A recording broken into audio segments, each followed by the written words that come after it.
నమస్కారం తెలంగాణ 24 న్యూస్ కి స్వాగతం. మన తెలంగాణ మన వార్తలు. నేను సంధ్య. కూకట్పల్లి ఎమ్మెల్యే మాధవన్ కృష్ణారావు ఆధ్వర్యంలో ఓల్డ్ బోయినపల్లి వార్డ్ ఆఫీసులో డీసీ డాకు నాయక్, మాజీ హ్యాట్రిక్ కార్పొరేటర్ ముద్ద నరసింహ యాదవ్ మరియు అన్ని విభాగాల అధికారులతో సమీక్షా సమావేశం నిర్వహించారు. ప్రధానంగా ఓల్డ్ బోయినపల్లి డివిజన్లోనే కాలనీ అసోసియేషన్ వారు ఎదుర్కొంటున్న సమస్యలను స్వీకరించి సంబంధిత అధికారులకు పరిష్కరించే విధంగా అక్కడికక్కడే ఎమ్మెల్యే మాధవన్ కృష్ణారావు సూచనలు చేశారు. ఈ సందర్భంగా ఎమ్మెల్యే మాధవన్ కృష్ణారావు మాట్లాడుతూ కూకట్పల్లి నియోజకవర్గాన్ని 3 విభాగాలుగా చేసి అభివృద్ధికి ఆటంకం కలిగించేలా కాంగ్రెస్ ప్రభుత్వం తీసుకున్న నిర్ణయం ప్రజలకు ఇబ్బంది కలుగుతుందని, ఇక్కడ ఉన్న ప్రాంతాలను మల్కాజ్గిరి జోన్లో కలపడం వల్ల అధికారులకు సమన్వయ లోపం జరిగి పనుల్లో ఇబ్బంది జరుగుతుందనే ఆవేదన వ్యక్తం చేశారు.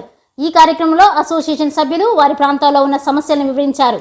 కోయ బస్తీలో వాటర్ బోర్ పనిచేయక ఇబ్బంది పడుతున్నామని, అలాగే వీటల్ ఎన్క్లేవ్లో డ్రైనేజ్ సమస్య, అస్మపేట్ శ్మశాన వాటిక అభివృద్ధి మరియు అనేక ప్రాంతాల్లో వీధి లైట్లు, వాటర్ పైప్ లైన్లు ఇబ్బంది మరియు నీటి ప్రెజర్ రాక ఇబ్బందులు, ఇలా అనేక సమస్యలను అసోసియేషన్ సభ్యులు అధికారులకు వివరించడం జరిగింది.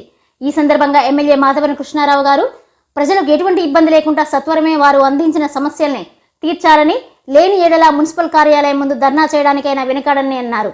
ఈ కార్యక్రమంలో డివిజన్ సెక్రటరీ హరినాథ్, మాజీ కౌన్సిలర్ మక్కల నరసింహరావు, బోయినపల్లి మార్కెట్ మాజీ chairman G Narender Goud, Boinapalli retail కూరగాయల market chairman Makkala Satyanarayana, senior నాయకులు కర్రె జంగయ్య, బుర్రి యాదగిరి, సిహెచ్ పోచయ్య, బలవంత్ రెడ్డి, బాలరాజు, కుమ్మరి బాలరాజు, ఐలేష్ పిట్ల, రాజు, మట్టి శ్రీనివాస్, రాజు గౌడ్, మహిళా అధ్యక్షులు లలితా గౌడ్, మహిళా నాయకులు ఉదయరాణి, సరోజ, లావణ్య మరియు అసోసియేషన్ సభ్యులు పాల్గొన్నారు.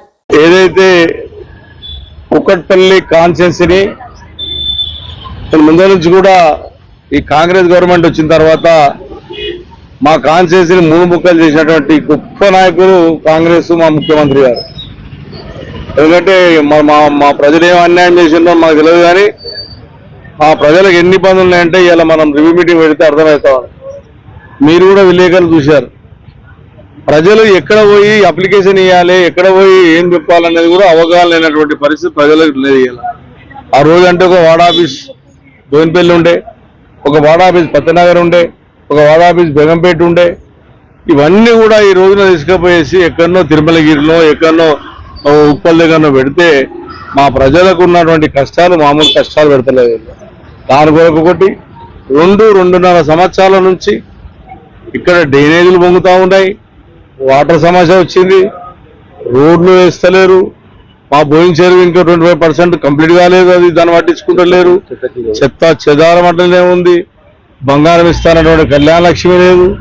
అదేవిధంగా 4,000 పింఛన్లు ఇస్తా అది మర్చిపోయారు.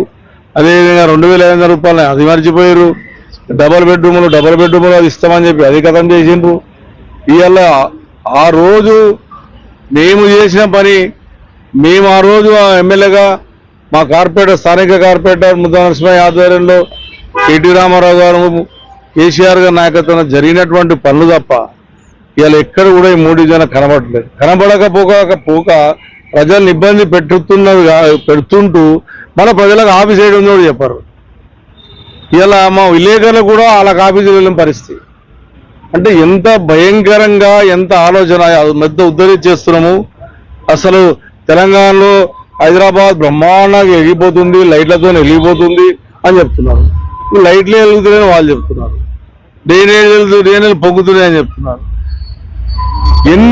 ఎన్ని కష్టాలు పెట్టాలనో, ఎన్ని బాధలు పెట్టాలనో అన్ని బాధలు పెడుతున్నారు. హైదరాబాద్ నగరంలో ఉన్న 24 కాన్స్టిట్యున్సీస్ లో 3 ముక్కలు చేసిన కాన్స్టిట్యున్సీ ఏకైక కాన్స్టిట్యున్సీ కూకట్పల్లి. నేను కూడా ఛాన్సార్లు చెప్పాను, ఇంత పగ మా మీద ఎందుకు నాయనా మీకు? మా ప్రజలు చేసిన పాపం ఏంటి? మా ప్రజలు ట్యాక్సీలు కట్టట్లేదా? మా ప్రజలు హైదరాబాద్ బిడ్డలు కాదా? మా తెలంగాణ బిడ్డలు కాదా? 3 ముక్కలు చేసి ఆఫీస్ ఎక్కడనో తెలియదు, ఎక్కడనో తెలియనటువంటి దౌర్భాగ్య పరిస్థితిలో ఇలా ఉంది. అందుకొరకే నేను రివ్యూ పెట్టుకున్నాను. ఇలా వచ్చినటువంటి ప్రజల అప్లికేషన్స్ నిజంగా ప్రజలకు నిజంగా ప్రాబ్లమే ఉంటే, ప్రాబ్లమే లేకపోతే ఇలా రివ్యూకి వచ్చి మాకు నీళ్లు లేవు, డ్రైనేజ్ లేదు, వాటర్ లైన్ లేదు అని చెప్పకపోతుంది. మీరు అందుబాటులో ఆఫీసర్లు ఉంటే వాళ్ళకే ఇచ్చేవాళ్ళు. ఇంకోటి ఇప్పుడే కొంతమంది చెప్తున్నారు, మీరు వాటర్ వర్క్స్కి ఏదైనా కంప్లైంట్ వస్తే ఆన్లైన్ చేయాలి. నిరుపేదకు ఆన్లైన్ చేసేది వస్తా, చదువుకున్న వాళ్ళకి ఏడికే వస్తుంది. ఎట్లా ఆన్లైన్ చేస్తాడు? ఏడికే చేస్తారు. ఫోన్ ఉందా వాళ్ళకు? ఇవన్నీ కూడా ఆ రోజున మేము ఏం చేసాం, ప్రతి వార్డ్ ఆఫీసులో ఆల్ డిపార్ట్మెంట్ ఉండి ప్రతి సోమవారం నాడు, శుక్రవారం నాడు ఆఫీసులో పెట్టి ప్రజల దగ్గర ఉన్న సమస్యను తీసుకుంటే మేము తెల్లారో మర్నాడు మేము విజిట్ చేసి దాన్ని విశ్లేషించి రివ్యూ పెట్టుకొని శాంక్షన్ చేశాం. ఇప్పట్లో లేదు. మీ సేవలు అంటున్నారు, ఇక అప్లికేషన్ మీ సేవలు ఏం అప్లికేషన్ పెట్టుకుంటారు గరీబ్ వాళ్ళు? నీ డబుల్ బెడ్రూమ్లు ఎక్కడ పోయినాయి? మేము కట్టించే 39,000 డబుల్ బెడ్రూమ్లు ఉన్నాయి.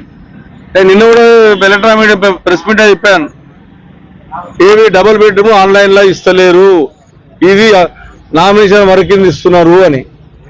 ఇది చాలా దుర్మార్గమైన చర్య. ప్రజలు అప్లికేషన్ పెట్టుకున్నారు, ప్రజలందరినీ పిలిపించి నిరుపేద బిడ్డలందరినీ కూర్చోబెట్టి ఎలక్ట్రానిక్ మీడియా సందర్భంలో ప్రజల సమక్షంలో లాటరీ చార్జెస్ ఇవ్వండి, మిగిలిన వారికి కట్టిమని చెప్తున్నాం. మీ ఇష్టానుసారము మీకు లెటర్ ఇస్తే, మంత్రి లెటర్ ఇస్తే డబుల్ బెడ్రూమ్ శాంక్షన్ చేస్తున్నారు చూడు, ఇది మంచిది కాదు. ప్రజలు చాలా కష్టపడుతున్నారు. హైదరాబాద్లో నిరుపేదల ఇల్లు కట్టించాము ఆ రోజున. మీరు కట్టించింది ఏ ఒక్కటి లేదు, అన్ని కట్టించింది టీఆర్ఎస్ పార్టీ ప్రభుత్వమే. ఇవాళ మీరు కట్టిన ఇల్లు ఒక్కటి లేదు. మీరు అంటున్నారు 5 లక్షల రూపాయలు ఇంటికి ఇచ్చినామన్నారు. మా బోన్పల్లికి ఎంతమందికి ఇచ్చారు చెప్పండి? ఒక్కరికి లేదు. పింఛన్లు 4,000 అన్నారు, లేదు. అన్ని రకాలుగా ఇబ్బందులు పెట్టుకుంటా, అన్ని రకాలుగా ఇలా మంచినీళ్ళ కొరకు నేను 5 లక్షల గ్యాలన్ల ట్యాంకీ ఇలా ఓన్లీ బోన్పల్లికే చెందేటట్టుగా ట్యాంకీ కట్టిస్తే మా నీళ్లు మాకే వచ్చేటట్టుగా నేను ఆ రోజు నిధుల కొరకు నీళ్ళ కొరకు ఏదైతే తెలంగాణ పోరాడిందో, ముఖ్యమంత్రి గారు ఉన్నటువంటి అప్పుడు ముఖ్యమంత్రి కేసీఆర్ పోరాడి తెచ్చిండో, ఆ రోజు కుక్కడపల్లి చెందాలని చెప్పి నేను నీళ్లు మా నీళ్లు మాకే రావాలని బోన్పల్లికి ట్యాంకీ కట్టి బాలనగర్ 14 ట్యాంకులు కట్టి పెడితే ఆ ట్యాంకీ దగ్గర నీళ్లు సప్లై చేయక నీళ్ళ ప్రజలకు ఇబ్బంది పెట్టే ప్రశ్న. ఇవాళ ఇచ్చినటువంటి లెటర్స్ ఏవైతే ఉన్నాయో, ప్రజలు ఇచ్చినటువంటి లెటర్లు నేను ఆఫీసులకు రిక్వెస్ట్ చేశాను. వాళ్ళు ఇష్టమైన తయారు చేయమన్నాం, వాళ్ళకున్న సమస్యను పరిష్కరించమన్నాం. ఒకవేళ మీతో కాకపోతే మాకు ఇవ్వని చెప్పాం, కమిషనర్ గారు దృష్టి తీసుకెళ్తామని చెప్పాం. వాళ్ళు ఇవ్వలేకుండా మా ప్రజలను ఇబ్బంది పెడితే ఖచ్చితంగా నేను ప్రజల పక్షాన్ని నిలబడతాను, ఖచ్చితంగా ప్రజలెంబడి ఉంటాను. ప్రజలకున్న సమస్యను పరిచయించే బాధ్యత నేను తీసుకుంటానని చెప్పి తెలియజేస్తాను. ఈరోజు ఎమ్మెల్యే గారు అధికారుల సమస్యలు వచ్చినందుకు మా బస్తీ సమస్యలు కొన్ని